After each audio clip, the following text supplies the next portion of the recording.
Welcome back. All right. So 32 team video. I haven't done one of these in a while. For this video, I'm wearing my Tron Legacy jersey. I like that movie. I know it bombed at the theater, and a lot of people didn't like it. I thought it was better than the first movie. But that be and then for hat, I went with my John Cena hat. I promise I won't attack Cody Rhodes. At any rate, this is before he was a bad guy because it's not like red and gold. Anyway, so 32 teams, and what I've picked for today is players who have played well since January 1st. So the 2025 calendar year. Trying to focus on young players where I can, but there's various players from various teams. Again, all 32 teams are represented on this list. Goes from Calgary through to the Islanders. We start with the Pacific Division, then we go through the Central, the Atlantic, and then the Metro. All good? All good. All right, for Calgary, I want to talk about Weegar. Weegar just keeps putting up points. So since the 1st of January, 30 games, 3 goals, 19 assists, 22 points. Mackenzie Weegar has been worth every penny for the Calgary Flames. And while, the trade might get panned by a lot of people, honestly, I think Weegar's had a good year. I almost put Huberdeau up there too, but I think Weegar... first off, Weegar has one more point than Huberdeau over that time period. And secondly, I think Weegar's been more impactful of the two players. So I'm putting Weegar on the board for Calgary. For Seattle, we've been talking a lot about Shane Wright lately, and there's a reason for it. So let me go ahead and put his numbers on the board. 32 games, 10 goals, 14 assists, 24 points. Shane Wright is really I think he's going to end up being a point per game player in the National Hockey League. He may never be a mega star at the NHL level, but he's a good player. And he's had some really good games lately for Seattle, a team that needs the offense that he's providing.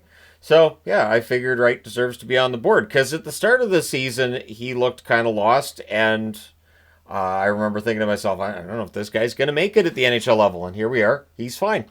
Anaheim, I have to talk about McTavish. He's been the leading scorer for the Ducks over this time period. Man, just botched the S and the H. 32 games, 13 goals, 12 assists, 25 points for McTavish. There's a really good young core in Anaheim, and McTavish has really started to hit his stride on a team that needs the offense as much as any in the National Hockey League. McTavish has been good. And I think people are surprised that Anaheim's got a pretty decent roster put together right now. I almost put Leo Carlsson up, and I thought, McTavish being their leading scorer since January 1st is kind of fun. And so there it is on the board. For Vancouver, honestly looking for somebody who's been scoring really well since January 1st, and not wanting to use Quinn Hughes because it feels like we all know about Quinn Hughes and everything. So I wouldn't really have anything to add. I'm going with P.S. Suter. Suter... over this time period, 32 games, 9 goals, 6 assists, 15 points. He has had his first 20-goal season in the National Hockey League. I think it is in the best interests of the Canucks to keep him, but I don't know if they're going to be able to do so. And if he moves on in the offseason, I wish him nothing but the best. I think he's been a really good, consistent forward on a Vancouver team that has not had consistency from a lot of its players. The LA Kings... I know there are still detractors for Quentin Byfield, but Byfield, if you look at the numbers, especially looking at the numbers I'm looking at here, 30 games, 9 goals, 12 assists, 21 points since January 1st. And Kopitar, offensively, has kind of cratered, and he has a minus 11 over the time period from January 1st till now. So Byfield, it may very well be him as the number one center next year. And I think there's still more there. I think while the offense has got better from Byfield, there's still more to give. I think that's the frustration people have with him. But I do think that's coming along. I think his goal-scoring streak is a sign that he's got this figured out. What he needs to do is have a full season like this. He's been able to do it in stops and starts throughout his early career. He needs to have that consistency there. Vegas, I'm going with Hurdle. Tomas Hertl, when he went there, I thought, well, it'll probably end up being a secondary player because of who was there and everything. But that has not been the case. 30 games, 17 goals, 13 assists, 30 points. Hertl, point per game on a Vegas team that it needs that. Now, I know in their most recent game there was a lot of blame thrown towards Hertl, but I also know Vegas fans are aware that pencils have erasers, and so you have a short memory about somebody having a bad game if you're Vegas. At least I think that's been the case. That's generally been the case throughout their existence. But yeah, Hurdle's been fantastic for the Vegas Golden Knights. I don't think he'd have a point per game if he was still in San Jose. I think it'd be a little bit different there. But yeah, Hurdle's been really, really good for Vegas. Now we go to San Jose, and I kind of have to write Celebrini up here, don't I?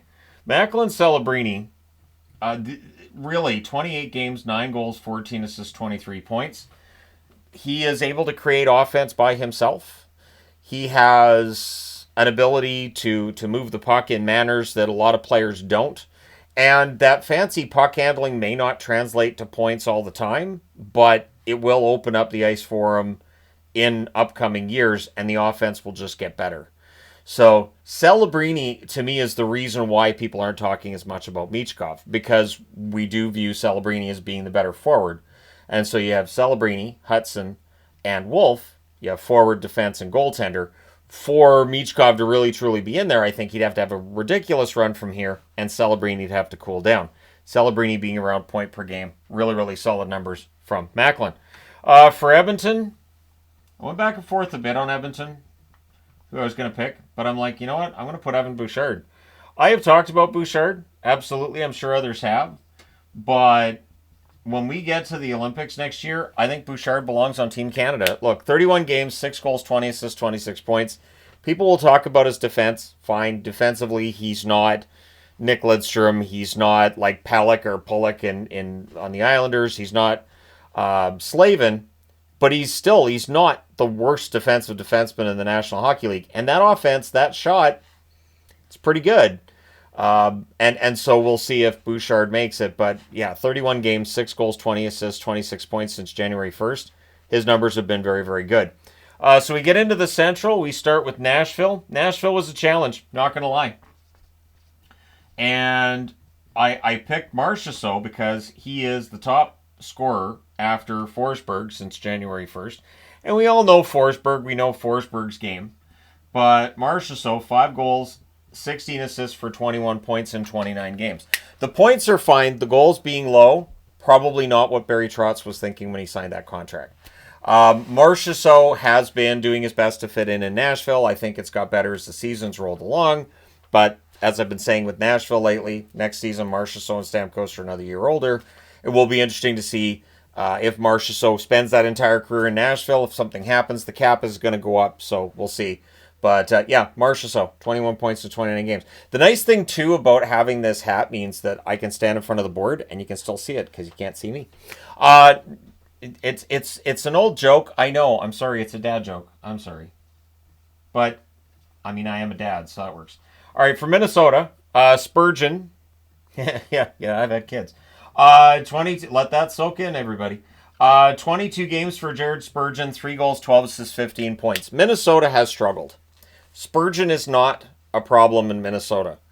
And the defense core is excellent in Minnesota. The problem has been everybody being healthy. So Spurgeon playing those 22 games, really solid underlying numbers, and he's their captain. And I think he's probably underrated by people who don't watch the Minnesota Wild. And Spurgeon's been good and productive on a team that has been struggling with production. And injuries will do that. Chicago. So, Ryan Donato. He wasn't just playing well to get traded. Nope. He is just playing well. In 30 games, 12 goals, 18 assists, 30 points. 30 points in 30 games for Ryan Donato. This is a guy who's a healthy scratch for the Bruins. He's been a healthy scratch for various teams.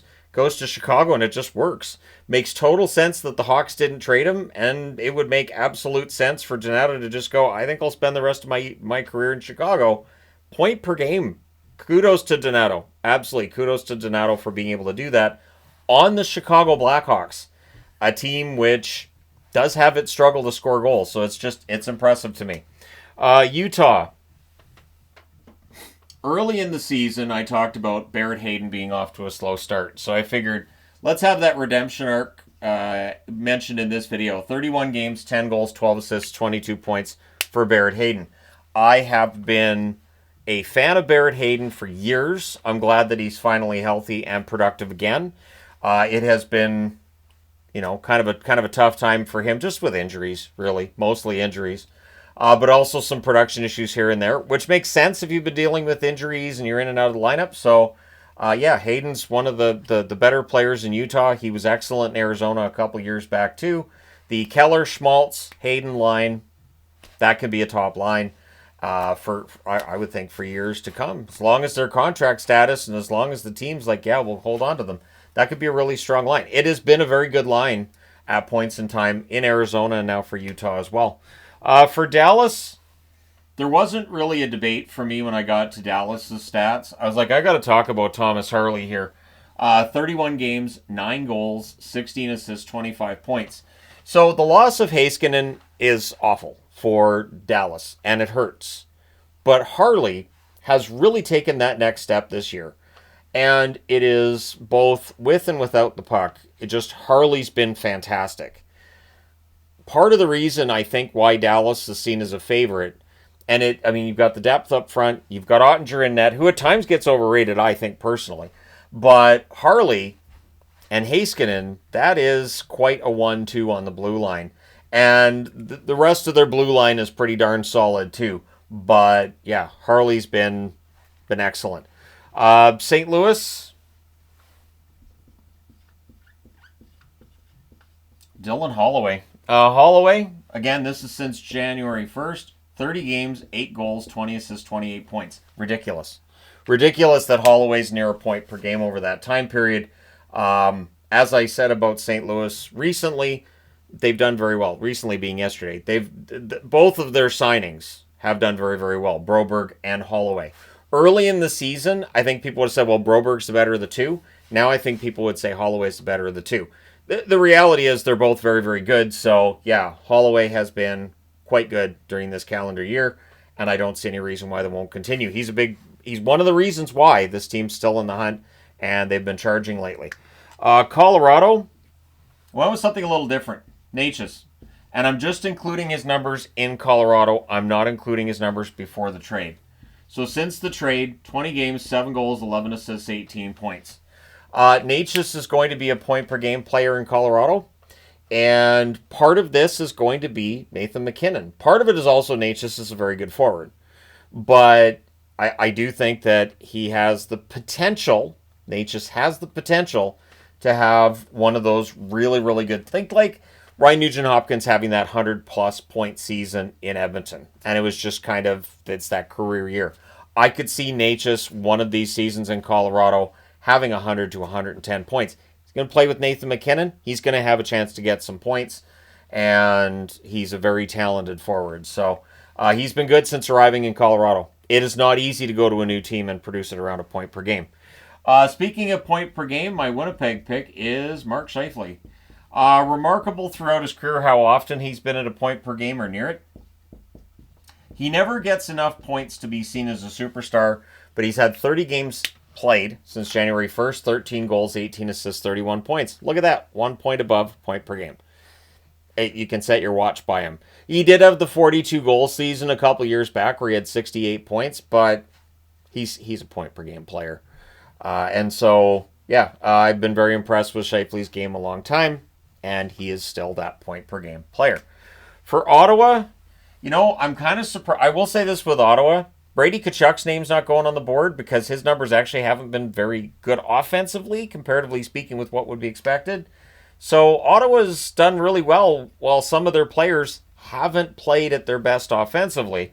But one guy who has fit in is Dylan Cousins. So he's played 6 games since arriving from Buffalo, 2 goals, 3 assists, 5 points. If you are a Canuck fan that believes that Cousins should have been grabbed by Vancouver and and Vancouver's apparently after Cousins, his play in Ottawa will not make you any less sad that Vancouver didn't find a way to make it happen. Cousins has completely turned his season around in Ottawa. It's only a 6-game span, but that 2 goals, 3 assists, 5 points, and just his overall play, he's been very prominent in Ottawa. He's been fun to watch, which was not the case in Buffalo. So is this another player that leaves Buffalo and ends up being a lot better after leaving Buffalo? This has become a bit of an issue. Eichel comes to mind, Reinhart comes to mind, and both of them won Stanley Cups. Is Cousins The next guy to win the Stanley Cup who left Buffalo. There you go, Ottawa. There you go. Detroit. Now, if you watch the reviews, I know some people don't. I still like doing the reviews every day. It feels like that's been part and parcel of this channel for, 6-7 years? So why would I stop doing that? But Marco Kasper, I talk about when I talk about the Detroit Red Wings in reviews for a reason. Marco Kasper has been very good lately. The numbers have been getting better. 31 games, 11 goals, 9 assists, 20 points. Kasper, quite the find for Steve Yzerman. And there's other guys on their way up for Detroit too. So, yeah, Kasper, 31 games, 20 points for him since January the 1st. And I think next season, watch for Kasper to have a really big breakthrough. I think he's one of those guys who's going to have a breakthrough season. Boston, speaking of breakthroughs, Morgan Geekie. Early in the season, it just wasn't working. It looked like, it's not. Boston's not getting much out of Geekie. I think he was even a healthy scratch at one point. Since January 1st, 30 games played, 15 goals, 6 assists, 21 points. Morgan Geekie might be the best goal scorer in Boston right now, at least since January 1st. And I don't know whether I'm including Pastrnak in there or not, because Geekie has been very reliable. A goal every other game.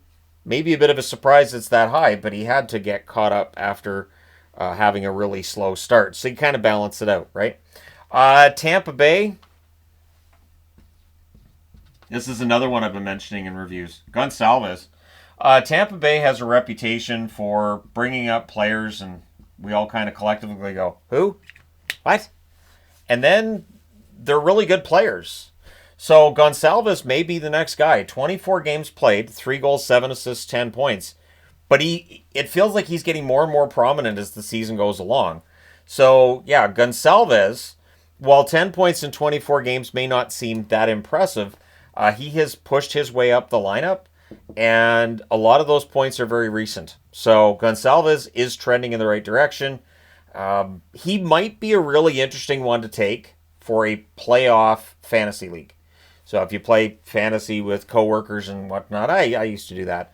But yeah, Gonsalves might be a good pick in like a middle round kind of thing, because it does feel like he's the kind of player that will get a big goal for Tampa Bay come playoff time. Toronto. For Toronto, it's not a core 4 guy. It's Matthew Knies. Knies has gotten better as his career's moved along. I think there was a lot of pressure on him coming in, and I think some of that pressure's kind of gone away. And he's got 28 games played since January 1st, 13 goals, 12 assists, 25 points for Knies. Really has developed into one of those core guys for Toronto. His contract's up this summer. How much is he going to be worth? At around a point per game, he can probably argue himself into 7.5, 8 million. I'm just saying argue, because we're going to see cap numbers go up. So Knies, I could see him getting a nice hefty payday this summer, which could make it more difficult for Toronto if they're going to try to keep the whole gang together, which is Tavares and Marner, and then you got Knies in there too. It's going to get pricey. For Buffalo, so last summer, when Buffalo made the trade with the Oilers, and McLeod goes to Buffalo and Savoy goes to Edmonton. Savoy's only played 4 games for Edmonton since January 1st. He's -4 in those 4 games. He's figuring it out. It's a slow process. But McLeod, on the other hand, since the 1st of January, 25 games played, 9 goals, 10 assists, 19 points. Ryan McLeod is playing really, really well for the Buffalo Sabres. A Buffalo team that does not have a ton of really great feel-good stories this season, but I'm going to say it. I think Buffalo's won that trade so far. We'll see if that remains the case going forward, but so far, I think they win that deal. And you can't say that about Buffalo that often, so good piece of business done by Kevin Adams. If they'd kept Matt Savoy, I doubt he's in the lineup, and if he is, I don't know how productive he would have been. And I think McLeod gives them a little bit of something that Savoy wasn't going to give them for a while. So, yeah, McLeod for Buffalo. For Montreal, so Nick Suzuki, I'm seeing a lot of debate right now around Nick Suzuki. So let's clear this up. 30 games, 10 goals, 24 assists, 34 points since January 1st. Nick Suzuki's a star in the National Hockey League. We've watched him quietly become that star player. And I really think that come playoff time, Suzuki's going to be a key guy because he's a great two-way forward. And Suzuki's offensive numbers are only going to go up playing with Caulfield and Slafkovsky. That line's going to be together for a while, and I only think that production's going to go up. So Suzuki's numbers this year above a point per game since January 1st. Just looking at the since January 1st timeline, and I see no reason to think he's not going to be an 85 to 90 point player season after season. For Montreal, those are hard to find. Florida. For Florida, honestly, they're having their struggles looking for somebody. Like, even Barkov's not above a point per game since January 1st. What's going on in Florida? But Samoskevich. Now, Samoskevich had a little more hype than, say, Gonsalves. But it's a similar story. Samoskevich seems to be getting more and more prominent for Florida. Injuries probably playing a role in that, right? He moves up the lineup when somebody gets hurt. But he's been quite good. And so while he's a point every other game, it feels like he's getting more and more visible in each game. And so odds are next season, Samoskevich, you might be able to pencil him in for 50-plus points. He's a good forward. And Florida lets guys take their time. Lets them marinate in the AHL if they need to, and then you bring them up. Columbus. There were a few I could have picked for Columbus. I'm going with Fantilli. I think Fantilli's arrived. It's one thing with everything going on around the team, and all the potential distractions that have besieged this team right from last summer through this season and whatnot. Fantilli, 29 games, 14 goals, 13 assists, 27 points. That's the kind of production they would have wanted from him earlier than where they're getting it now. But, hey, better late than never, right? And seriously, Fantilli's not that old or anything, so it's not like he waited that long to get into that point-per-game area. And Fantilli's been fantastic. In Columbus games, even when they don't win, I've still been very encouraged by the play of Fantilli. I think Columbus has a star on their hands there. The Rangers. For the Rangers, I understand the criticism of Zibanejad. I get it. But I do think at times it might be overstated a little bit. And his numbers, going back to January, I put one of the wrong numbers in there, didn't I? Yeah, I did. So Zibanejad, honestly, has been quite productive. Since the 1st of January, 33 games, 9 goals, 19 assists, 28 points. Did picking up JT Miller help him? Sure. JT Miller's 1 point below a point per game since returning to the Rangers, but Zibanejad, and I'm not saying great player, fantastic. I really wish they'd taken him 1-for-1 to the Canucks when that offer was made. I think it was Miller for Zibanejad 1-for-1, and the Canucks reportedly turned it down. I'm not saying the Canucks weren't right to turn that down, but Zibanejad, I think, gets more criticism than he should. 28 points in 33 games isn't bad. And on a Rangers team where there are a number of players that have had their struggles, Zibanejad reasonably well played offensively. For Philadelphia, so let's get into Michkov. So Michkov, since the 1st of January, 31 games, 8 goals, 10 assists, 18 points.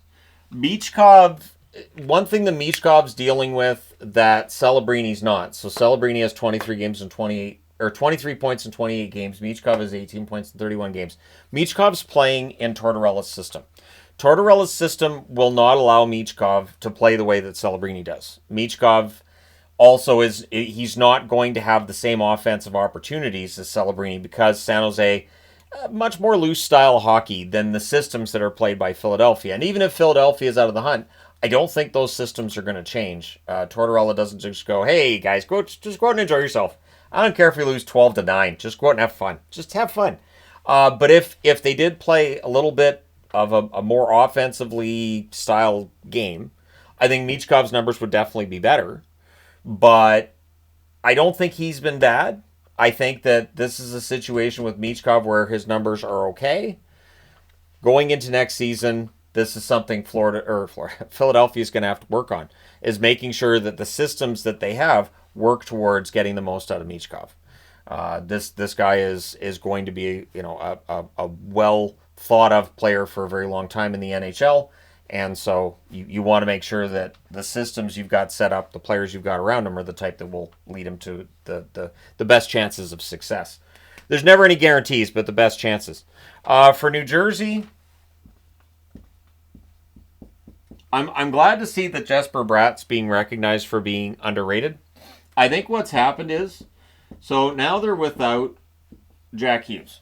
And Bratt, since January 1st, 29 games, 6 goals, 27 assists, 33 points. Jesper Bratt's continued to play well despite the absence of Jack Hughes, which won't surprise regular viewers of the New Jersey Devils, but for others it might. Jesper Bratt, good player. And if New Jersey goes on any kind of run in the playoffs, minus Jack Hughes, look for Bratt to be a really prominent player for the New Jersey Devils. Point per game, that's great. There was a time where he'd get a point per game for the first couple of months, and then it would fall off, and he seems to be avoiding that now. So good on Bratt for finding that second gear for the second half of the season, which has been an issue for young players for as long as I've watched hockey. Washington. So what's interesting about Washington and Dubois? So we're going to talk about PL Dubois. 31 games, 13 goals, 19 assists, 32 points. He was being heralded for his excellent play in Washington before the offense was there, which I think illustrates that in Washington, Dubois doesn't have to be a star scorer.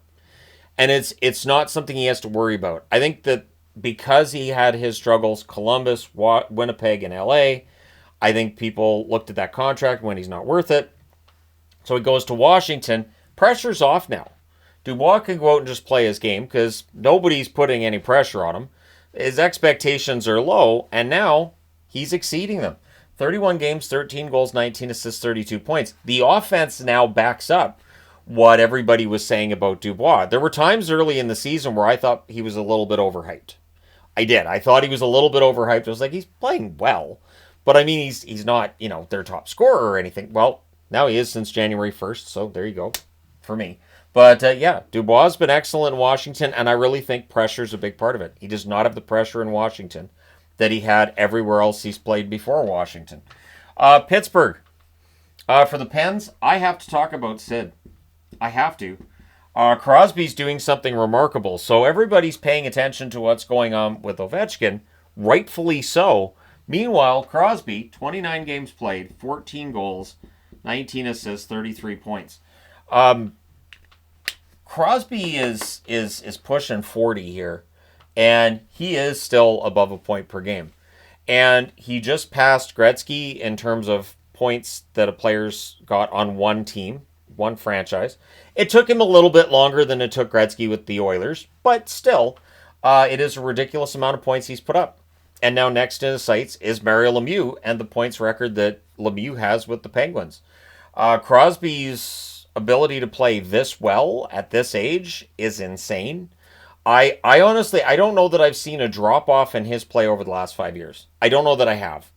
I think that he's not a dynamic, 120-point player anymore, but he is still an excellent forward in his own right. And if the Penguins came out tomorrow and said, in the offseason, we might look at moving Sidney Crosby, I think every single general manager in the league would at least make a phone call and go, so what would you want for Sid? Because he's still that good. And to be able to be that good when you're pushing 40, I think it deserves to be on the board. So that's why Crosby's on the board there. It's been a rough year for Pittsburgh, but Crosby still scoring points. For Carolina, I went with Jarvis. Four Nations, I think, really helped Jarvis. I'm just going to say it. I think it did.